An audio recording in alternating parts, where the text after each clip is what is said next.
Hi friends, good morning. ఈరోజు 27 November 2025. ఈరోజు gold silver prices చూద్దాము. ఈరోజు వచ్చేసి నిన్న నేను వీడియో చేయలేదు. బికాస్ ఆఫ్ దట్ నిన్న 2% అప్ అయింది. నేను మీకు ఇన్ఫామ్ చేయలేకపోయాను, సారీ.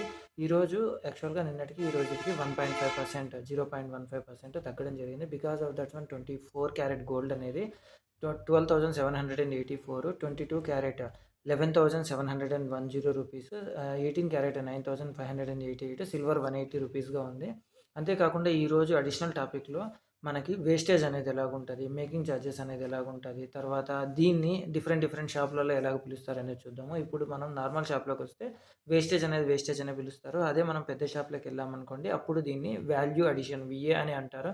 ఈ వీఏలో మేకింగ్ చార్జెస్ ప్లస్ వేస్టేజ్ 2 కలిపి ఉంటారండి. వేస్టేజ్ అంటే ఏమంటే, ఇప్పుడు మనం ఏదైనా తయారు చేస్తుంటే కొద్ది పర్సెంట్ వేస్టేజ్ అనేది జరుగుతుంది. అది based on the design, based on the machinery, based on the persons ఇది డిపెండ్ అయి ఉంటుంది. ఇప్పుడు ఏదైనా ఒక వంట చేస్తున్నాము, మంచి ఎక్స్‌పర్ట్ అనుకోండి, అందులో ఏమీ వేస్ట్ కాకుండా తయారు చేయగలుగుతాడు. అదే జూనియర్ వచ్చాడు, లేదు తను కొత్తగా ఆ పనిలోకి దిగాడు అనుకోండి, ఎక్కువ వేస్టేజ్ అనేది జరుగుతుంది. అలాగా గోల్డ్ స్మిత్ పైన, ఆ కంపెనీ పైన ఇది ఆధారపడి ఉంటుంది. ఇది నార్మల్‌గా యాన్ అండ్ యావరేజ్‌గా 10% ఉంటుంది. కొన్ని హెవీ డిజైన్‌లు ఇట్లాంటివైతే 20%, 30% ఉంటది. వెరీ సింపుల్ డిజైన్ అయితే 6% కూడా ఉంటది. అంటే ఇప్పుడు 100 గ్రామ్స్ ఏదైనా ప్రొడక్ట్ చేయించుకున్నాం అనుకోండి, దాంట్లో 6 గ్రామ్స్ నుంచి 24, 25 అలాగుంటది. యావరేజ్‌గా 10% ఉండడం అనేది జరుగుతుంది.